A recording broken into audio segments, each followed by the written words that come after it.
Hello, Harriet Mee. Welcome to Tees Talks. How are you? I'm so excited to be here. This is lovely. We've had this in the diary for so long. And I'm like, oh, I'm doing a podcast recording. I know. So great. I'm just really honoured because today you've got two of us, two Lindsays. I don't know whether you can see the other Lindsay in the room. Yes. Oh, it looks great in that frame. Look at that. Yeah, with the big wide like mount in the frame. Yeah, that was awesome. I'm so glad you're happy with it. Oh, I love it. Absolutely love it. I mean, I don't think I've probably told you enough. I just kind of took it, run, and went and put it in a frame. So for everybody who's listening to Tees Talks, we'll get you to say a little bit about who you are and what you do. But I think this is quite a big clue probably to what it is that you do. So if you Yeah, wanted to start with that, who are you? What do you do? Obviously you're local to Teesside. Just give us a background of what you're doing right now, Harriet. great. Hello, everyone listening. I'm Harriet. I'm an artist, primarily an artist. I do lots of things, though. My job is quite varied. I'm the kind of person who likes to be very busy. Yeah. I thrive on that kind of sort of organized chaos that my life becomes quite regularly. I quite often lead projects with lots of other artists involved, and I do lots of things. I work for the National Education Union one day a week as well. I used to be a teacher, so I'm quite heavily involved with schools still, keeping a toe in that. And In those places. is that always in art? So when you've got links with the school, Harriet, is that always got a theme of art running through it, or with your school involvement, is that, expanded, larger than Um, that? yeah, a little bit of both, to be honest, because like when I do projects with different artists and things, it made sense to kind of make that jump from being a teacher. And when I started my art career, obviously I have my own creative practice, but a big my business is projects that we do in school, and Mm, that's quite an easy jump for me to make. yeah. Um, and there's lots of transferable skills there, but also with my union work, that's more about me supporting teachers who are currently still in the workplace, um, which is very different. There's definitely no art. And how long were you, Occasionally, some of them do recognise. do they? I was going to say, how long were you working as a teacher yourself then, Harriet? I was a teacher. I qualified 2014, and I worked until 2019, 5 years in British education system, and then I moved to China and taught there in a private Wow. school for 2 years. And then when I came back, I just couldn't face it. There's a reason we left and moved continents, you know, to get something different from teaching. And then when we came back, I couldn't do it. I couldn't face going into the classroom again. And I was like, I need to do it. If I'm going to be an artist, now is the time. Oh, okay. Um, So that was, you said you went 2019, so you were in China. 2021. Oh, 2021. Okay. Yeah, And so that's when 2021 you we came back. decided to set up to be an artist. Yeah. Yeah. So right in saying that you are a freelance artist, at the core of everything, is that right? And then everything that you do off the back of Yeah. that, apart from the union once a week, is all ingrained in the art that you do. Yeah, absolutely. Yeah, it's that's kind of the core thread that runs through everything. And Yeah. then I have and then everything I do kind of comes off that really, whether it be my own practice or funding applications or projects or whatever it is that somebody wants me to do. Yeah, so Yeah. you get commissioned for quite a few things, don't you, locally as well? Yeah, so there's been a few things. I had my first commission. A lot of things that you have to apply for. So I got a few kind of successful applications quite early on.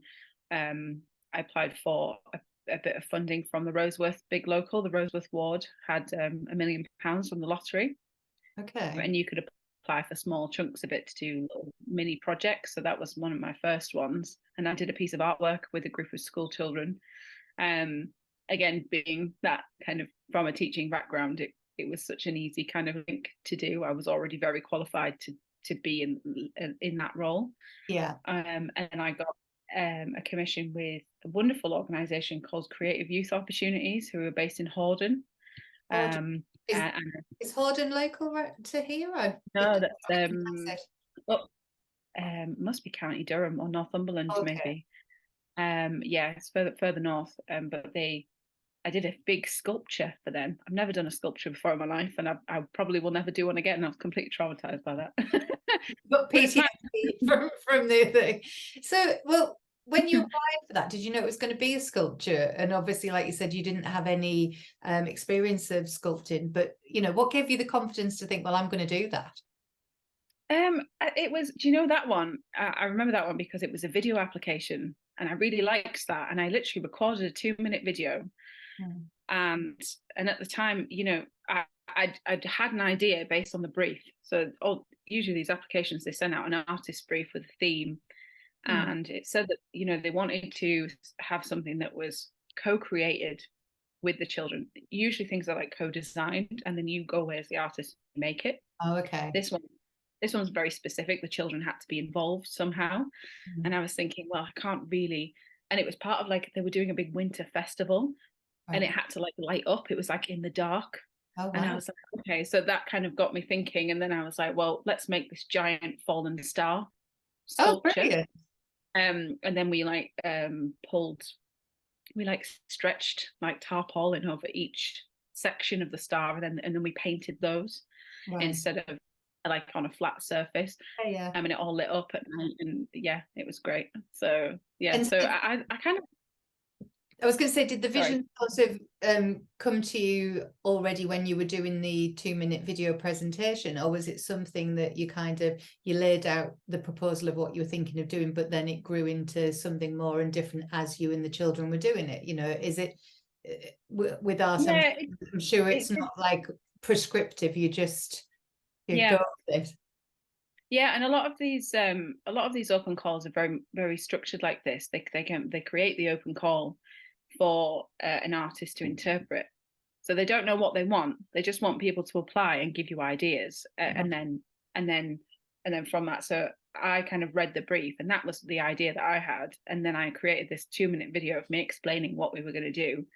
And it was actually the children who decided who got the commission, and it was the children who interviewed me as well. So I think that all kind of came into it as well. You know, I was chosen. You know, I just happened to hit the criteria. And I think that gave me quite a lot of confidence early on, because I had that one, the one in Roseworth, the painting, and then a couple of like smaller commissions to kind of, you know, a couple of people were family and friends, but actually a couple of people weren't.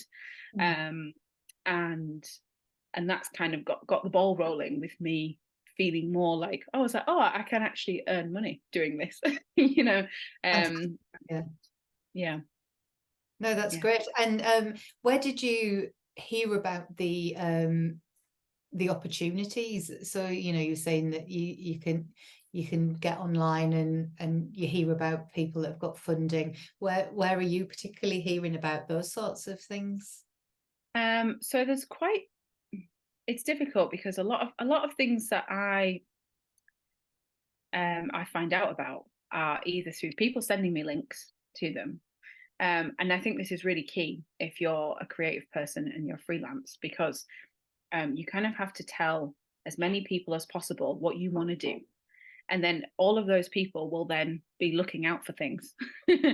So I had this really kind of devoted, loyal kind of army of family and friends who would routinely. So actually that particular commission, I think I was sent it 3 times by different people. And they were like, have you seen this? Have you seen this? This is perfect for you. Have you seen this? And I was like, I've already applied. It's fine. But they're all doing the job really well, because they're all yeah.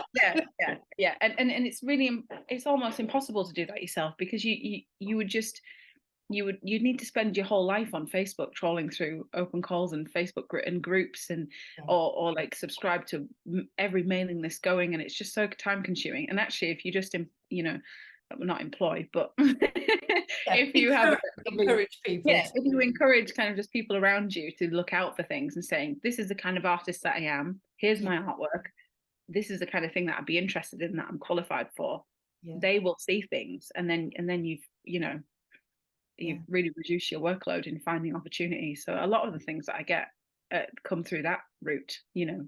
That's great. And as you've been working, like, you know, it sounds like it's not just in this area, you've been in Northumberland and different places as well, but I'm sure that in Teesside you've built your name more and more in specific things. Like, you know, you were saying that you've been commissioned and you do murals and things like that. Have you done anything locally in Teesside mural wise? Yeah, so I was so then what kind of once I'd done a few that I'd applied for, Yeah. then people start coming to me. And Mm. that was a really lovely turning point. I think that happened maybe about a year into my artist career, in that I had people kind of emailing me going, "Oh, hi, we've seen your work, or we've seen that you're, you know, quite competent at this. Could you do this for us?" That's quite quick. I think, I mean, I would think that's quite quick, a year. I think, you know, obviously it might seem like a long time to be, you know, waiting for the calls to come into you, but I think that's really fantastic. Not too bad. Yeah, I think it was kind of a happy set of circumstances, really, because I had the opportunity to go on free business courses, and then through that I met lots of people, and I very quickly discovered that that's really one of my strengths as a business person and as an artist, is that I like to talk to people, and I can talk to people, Yeah. and I like networking, and I like making connections with people. So Mm. I think that very quickly became a strength of mine, and that's how work came in much quicker than, you know, maybe it would have done if I hadn't have had those skills. Yeah. And you know, I think my first kind of piece where somebody approached me was the piece that's up in Wellington Square in Stockton Town Centre. So if you go into like where the it's at the end of Wellington Square, opposite where Iceland is, and if you go into where the toilet area is, Yeah. but there's a baby change area, and they commissioned me to brighten that room up. Oh, wow. So there's a really big piece of my artwork in the baby change area. Right. Anybody that's listening from around the area or popping into Stockton, Yeah. it might be weird if you're going in there without a baby, but if you want to go and have a That's look, that's Pop in. fantastic. No, that's really amazing. I shall pop in and have a look at that myself as I'm going by next Yeah, I time. was quite proud of that one. Yeah. They wanted me to do something whimsical. That was the only word they gave me. Well, Something whimsical for and Stockton. So. how did you interpret that? Because I know that you know that your style is bold and vibrant, and so that was fantastic that you were going to be able to brighten up the space. But how did you interpret whimsical?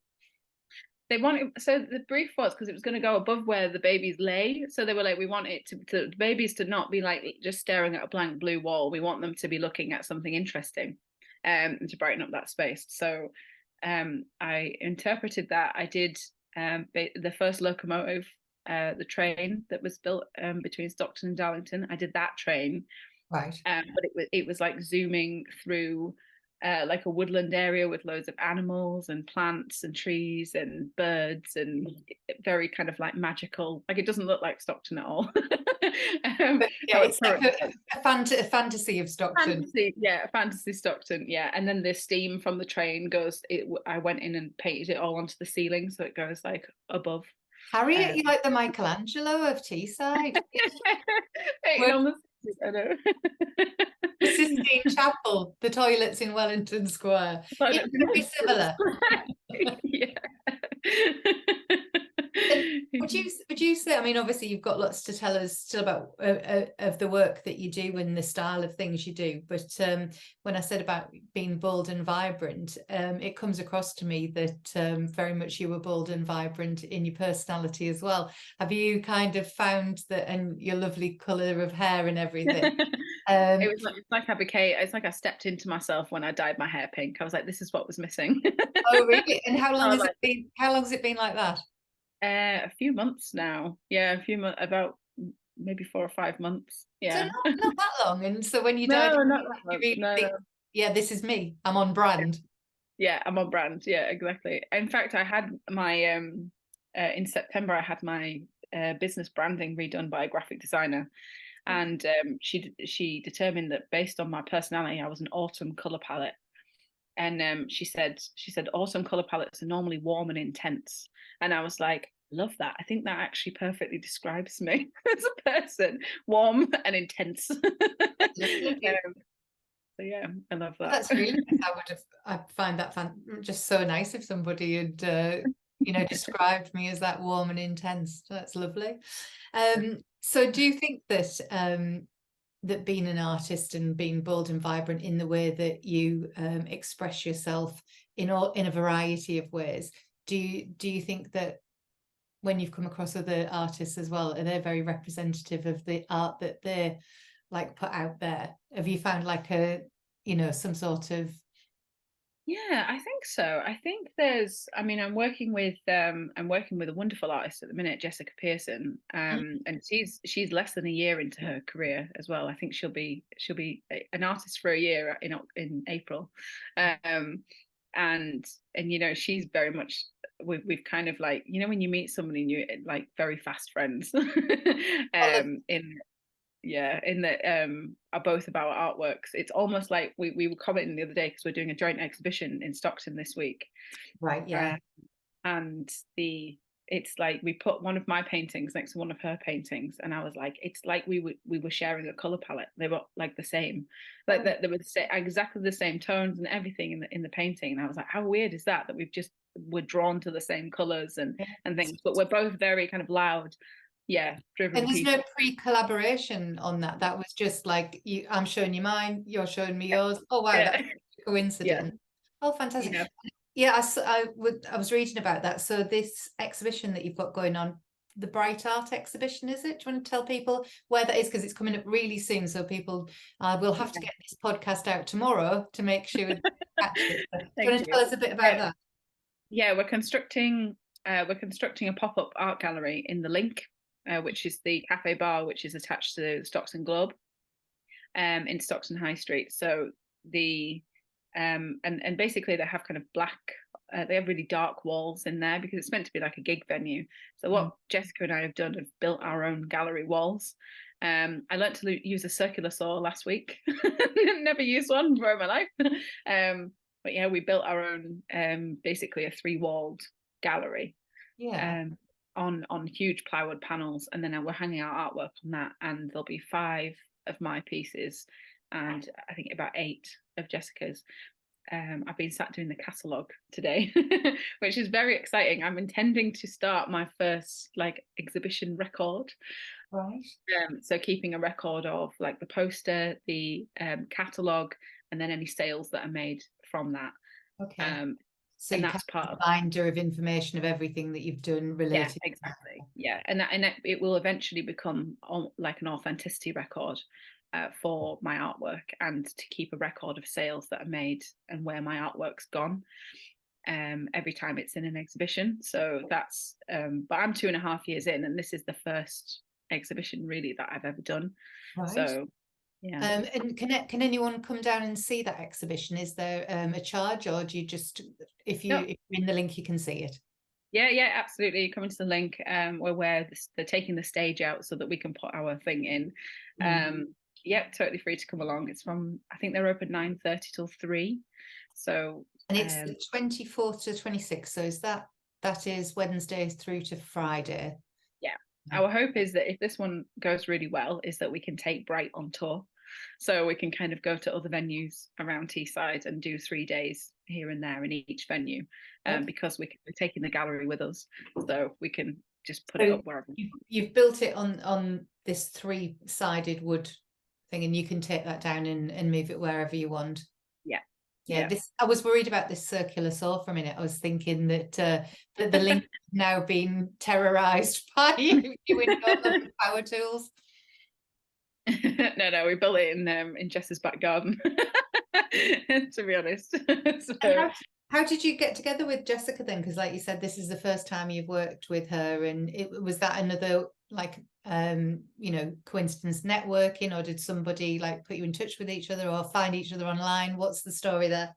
Yeah, so I so again, like this is last summer 2023 I was headhunted to do to access a pot of funding, basically to put on an art exhibition of children's work over the summer holidays through the holiday activity and fun food funding, the HAF funding, in Middlesbrough. And I was asked to do this project, and I had about 4 artists that I kind of, in my little black book, that I knew would be able to kind of rise to the challenge with me, but I needed about 8. So I put a call out to a wonderful person called Maria Lannan. And if you are a creative person in Teesside, you need to go and talk to Maria Lannan because she runs a program called Etch, which is there's like monthly meetups for artists, but also you get free business support and mentoring through that. All free, it's all funded, which is amazing. So I contacted her and I said, Maria, you know loads of creative people. Do you know anybody? And then that's how we met. So she did 3 days with children on that project that I was the lead on, and then instantly saw her potential to do more exciting things. And yeah, that's it. The rest is the relationship from there. Yeah. So there's a few things that I was interested in regards to your fantastic calligraphy. I've seen that, and it's absolutely gorgeous. Can you tell us a little bit about that? Because I believe that it is quite a unique thing to do. There's not lots of people who have these expertise, Harriet, but you are one of those people. Is that right? Yeah, so calligraphy is actually something that I started when I lived in China. And my husband likes to get me things for my birthday, and he likes to find obscure art forms that I've not mastered yet. So he bought me a couple of pens, and I actually started with Gothic calligraphy, which is more associated with, like the Lindisfarne Gospels, and those old scriptures and things, and the illuminated letters. There's like lovely texts and things. So I started with that, and then I just loved it. It was like the thing that got me through lockdown, basically. Apart from him getting you the information about it, and I'm presuming like some books or something, were you self-taught? Yes, yeah, fully self-taught. So I just practiced loads, basically, and became absolutely obsessed with it, obsessed with pens and stationery and the different types, and I now have hundreds of pens. I take them to all my calligraphy courses, and people are like, oh, so many. Like, be careful with that one, that's my favorite. Yeah. And then I developed a modern calligraphy style, which is more what people kind of want, I think. I definitely get a lot more requests for that one. And how does that translate into like the business side of things? When you say you get requests for it, do people ask for specific things for what, like weddings? It's mainly weddings. It's big in the wedding market. I don't do a lot of wedding things. I think it tends to happen that the thing, like if I'm doing lots of wedding things, I will get more wedding commissions because that's what I'm putting out there into the world, through my Instagram and talking to people and things. Whereas because I stopped doing a lot of those, and I don't do them very often, it's mainly just occasional word of mouth that comes in. But it's fun for you to do. Yeah, lovely. So like welcome boards and place cards and things like that. That's great. Day to day, I just use my calligraphy mainly to, if I post anything to anyone, I always write their name. Nice. Beautiful calligraphy lettering on the side of the envelope. Yeah, and people will know it came from Harriet Mee. They won't be like thinking, oh, I wonder whose handwriting this is. They'll know. Yeah, exactly. Yeah. So, I mean, when we were talking earlier and you were telling me about the business and the projects you're involved with, so your business is Future Creatives, isn't it? And I don't know how you fit it all in. So you've got this day of a week that you're doing the Education Union. Can you tell us how you balance it all, like your creativity and the business side of it? I'm not gonna lie, there have been some moments of complete burnout. Not in the same way. Yeah, not in the same way that teaching burned me out, though. I think I think the way that I balance it is by balancing kind of my energy levels and what I'm giving to each task. So and I tend to categorize things in my head as like introvert jobs and extrovert jobs. And things that require me to be an extrovert are a lot more draining than something which requires me to kind of sit in my hoodie and with my laptop. And but equally, you know, I have to have a balance of these days. And that's kind of how I used to categorize it. Now I've kind of shifted that so that I have kind of business days and then art making days. And Are you very firm? Have you got to be very firm with that, to like setting yourself boundaries of your time? Yeah, absolutely. It's the art making is the first thing that goes. If I'm not strict with myself, that is the thing that I always U-turn on and move away from and go, oh, it's fine. I can finish that painting later, but I've got to answer this email because it's in my head that it's almost like a natural for me. I turned my back on my artwork for so long, having been told quite young that, you know, that there was no prospect of me having a successful career in art. It wasn't even worth considering when I was like 16, 17. And I turned my back on it for nearly a decade.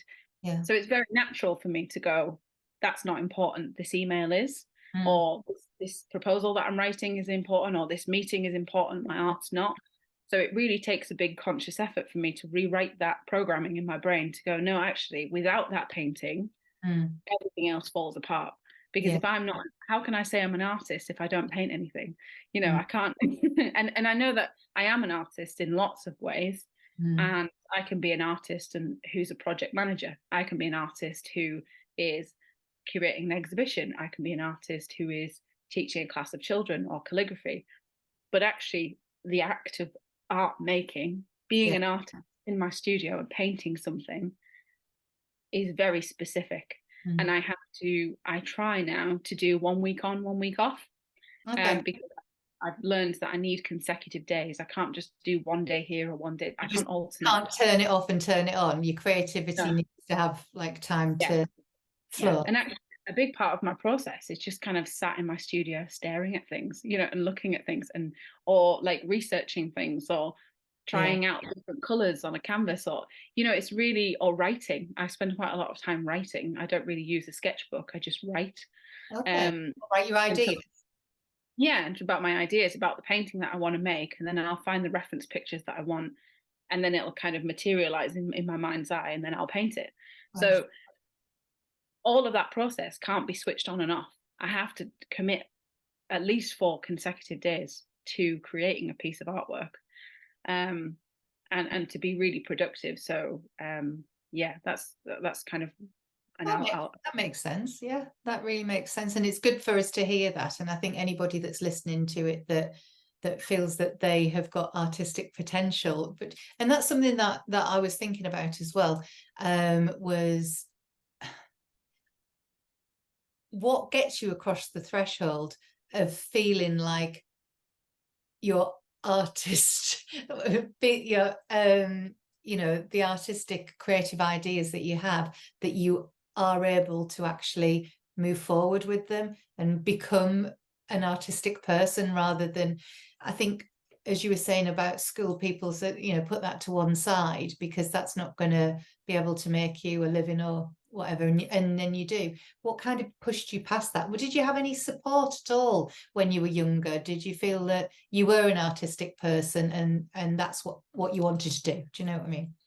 Yeah, I always felt like it was a big defining part of my character from being some of my earliest memories are, you know, I think my mum still has a painting in that I did when I was 5 of we would, I don't know, my reception or nursery teacher had the idea to get us to do a reproduction of the sunflowers by Vincent van Gogh, and got us to do the sunflowers, and mine was so accurate to the real thing, and I remember, and this is one of my earliest memories of my teachers and my parents being in a room together, like gushing me with praise over how amazing this painting was, and that at 5 I could reproduce it so well compared to the other students. And that's was kind of yeah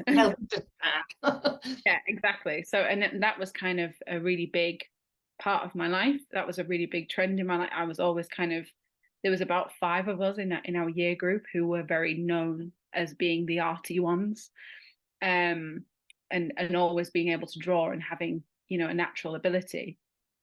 And then the conversation really quickly shifted when I got to about 16. So I'd finished my GCSEs, done really well across the board. I think I came away with 13 GCSEs because I did an extra one in statistics because I really like maths. Right. So then I did maths, art, drama, and history at A level. And art was very time consuming. Like there was a lot of coursework, and I basically had to make a decision of what did I want to do, Yeah, which and direction? basically, yeah, and it very quickly, within about 6 months, that door was closed to me. It was like, well, if you're going to give up anything, it should be the art, because you're never going to make money from that. So you should concentrate your time on the maths, the history, and the drama was something that was, giving me confidence and public speaking skills. So that was, even though it was drama, it's still an art subject. It was kind of more valued. And so then I ended up just doing those 3 A levels. How did that make you feel? Did you straight away kind of feel a loss in not producing art, or do you not remember that ever being an issue? Oh, I absolutely feel like somebody like diminished, like a light went out. That is literally how it felt in my head. Like there was a piece of me that went dark, Okay. and I was never able to like access. I remember being sat with my sketchbook, and I used to use a sketchbook, and I still have them from when I was about 15. I remember being so like overcome by creativity and all these ideas, and I had a lovely group of friends, and people used to sit for me so I could draw them, and we used to take photographs and create costumes, and we used to do so many things, and I was just consumed by it. And I remember that, and I'm like getting that back now. Yeah. I'm like, I feel the light. Yeah. Yeah, I feel like the lights are coming back on one by one in this like dark part of my brain that I like I said, I had to ignore it. Yeah. But because I was told point blank, this thing is not valuable.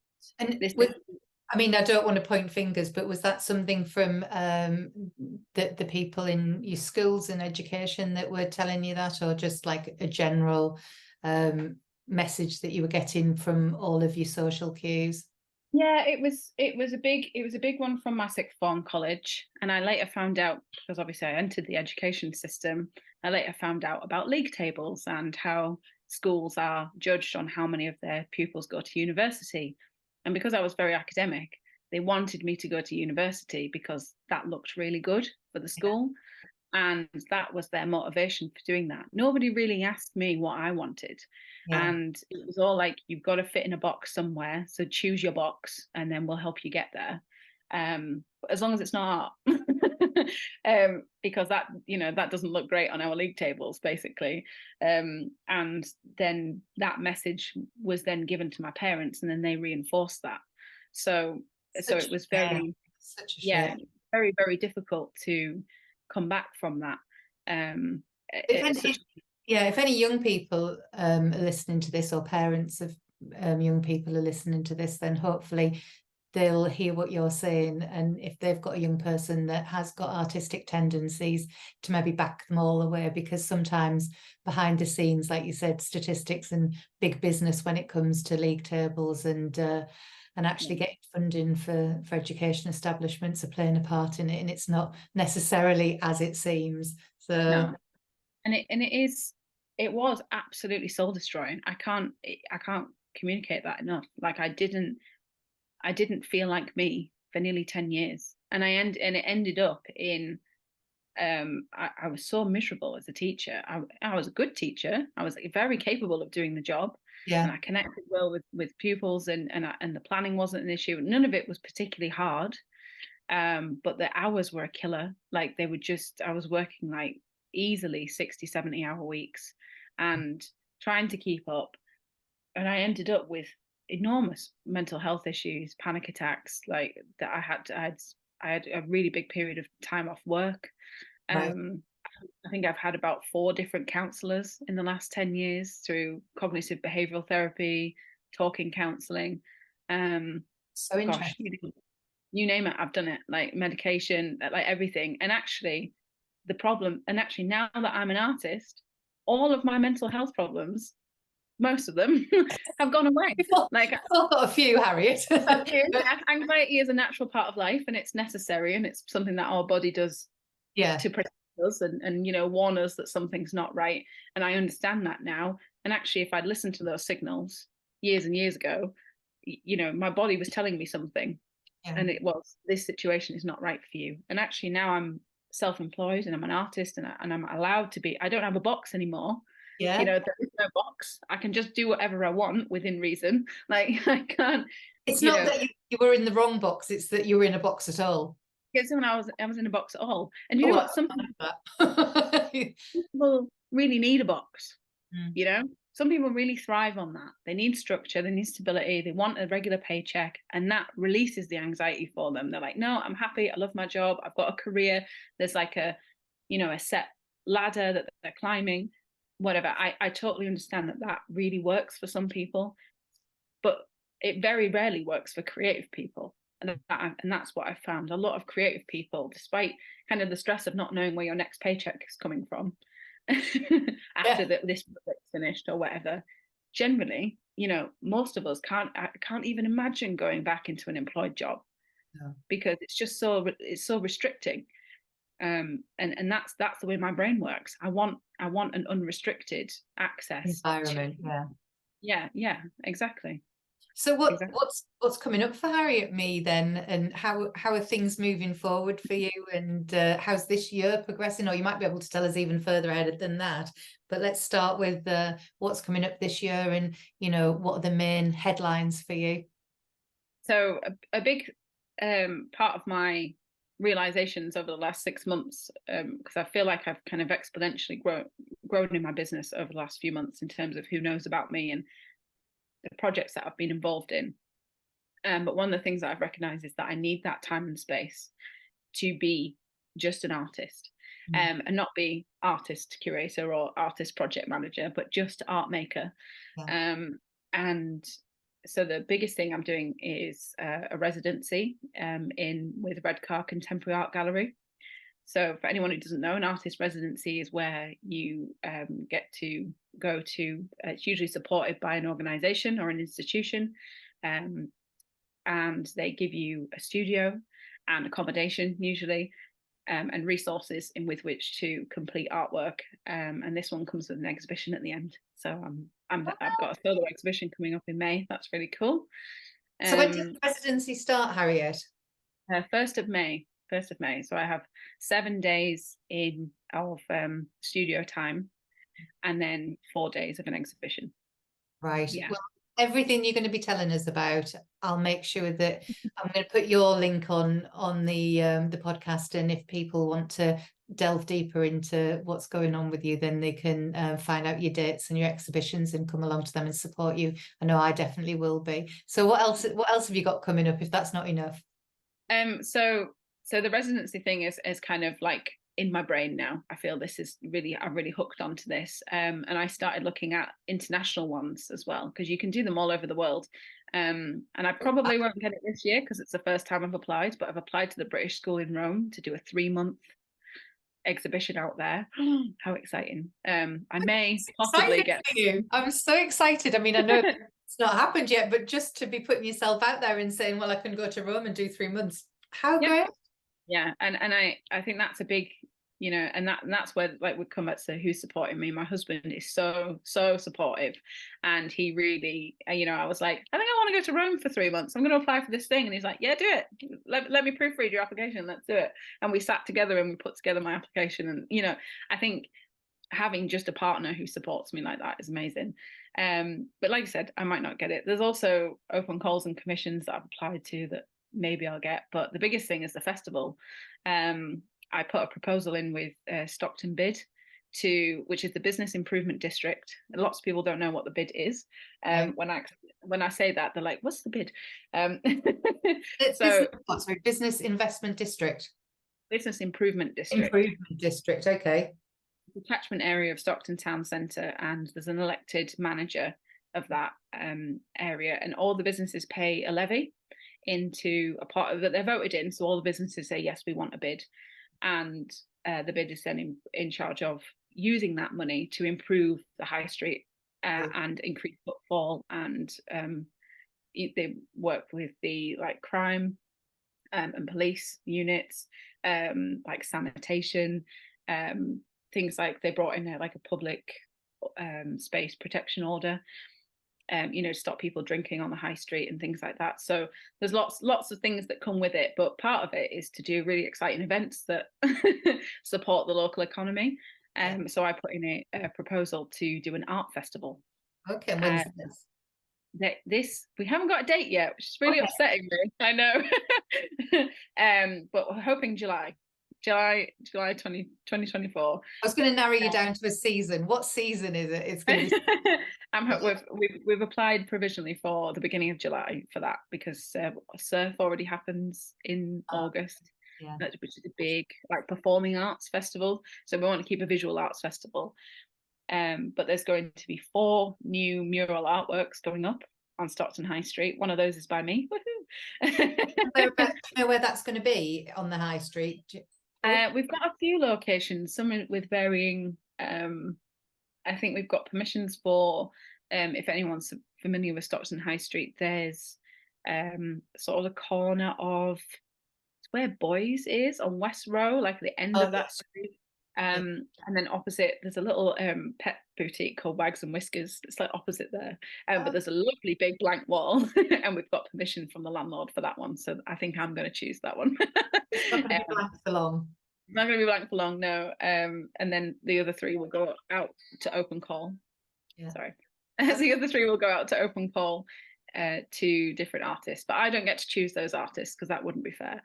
So there'll be a panel who comes together, and we're going to have an art fair and a gallery and workshops. It's going to be all things amazing art. I can't wait. So that's lots coming up. And I'm glad you told me how you balance these things, because I just would have no idea, you know, how you could just move forward with it all. I did a podcast episode with a very famous artist from this area, Mackenzie Thorpe.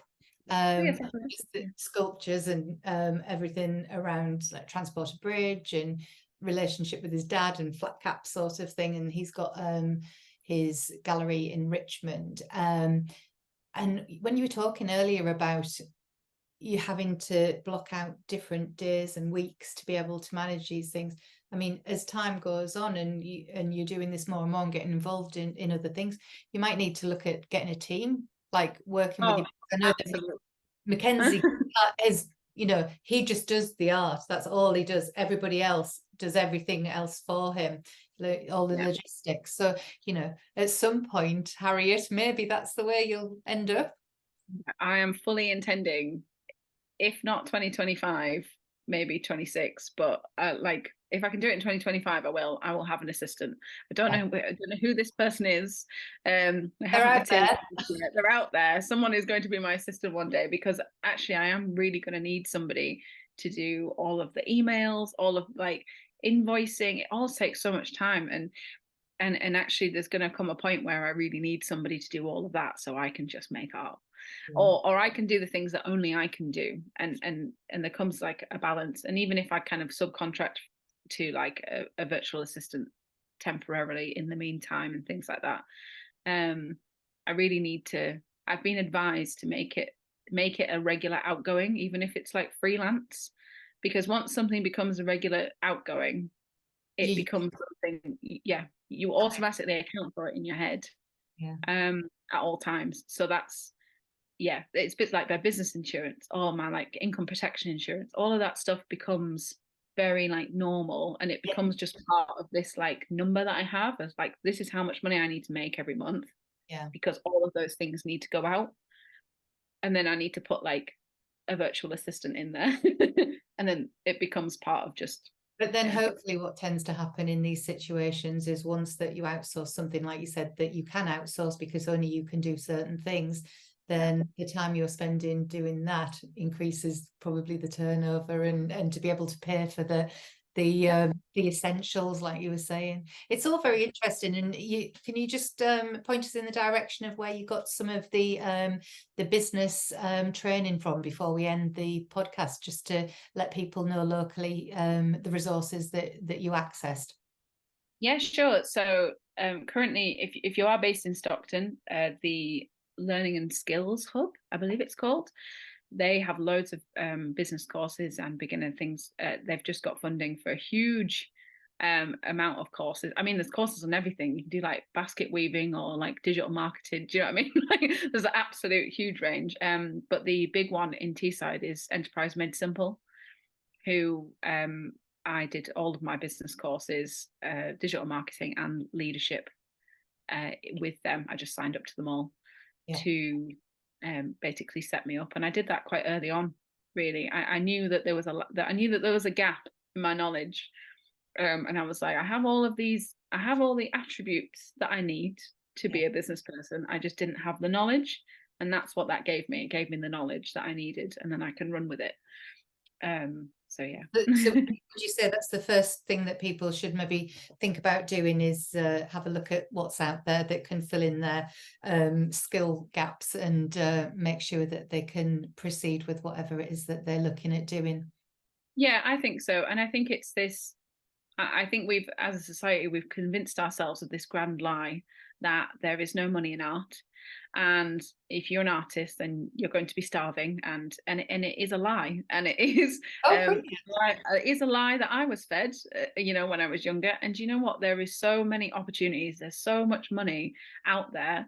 And actually, money is one of, I feel very differently about money than I used to. Money is kind of my least valuable resource, really. I've got and my three most valuable resources aren't money, but above that would be my time and my energy.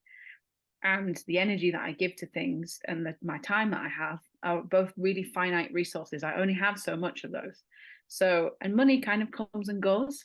It really does. Like, if you're good at something and you're putting your heart and soul into it and you're investing in your own learning and development and time, then you will make money from it. It's just, it just happens. And I know that sounds like really easy to say, but I have been in a position where I didn't earn any money for 3 months, or, I think my first month as a freelancer, I earned £75. That was it. The whole month. And I was quite, you've been in both situations. You've seen behind the door of, okay, well, this is my first experience of it, but also I do know that there is money. It's not like some mythical idea. You've seen it, you've earned it. That's great. Absolutely. And there's always something going on, and if you are in a position to take it, to seize it, those opportunities, they're there. And it's about what you apply for, and really looking at things and going, okay, what can I do? What can I fit in? If every single thing that I applied for, I got accepted for, I need 6 of me to do it. There's just no way I could do it.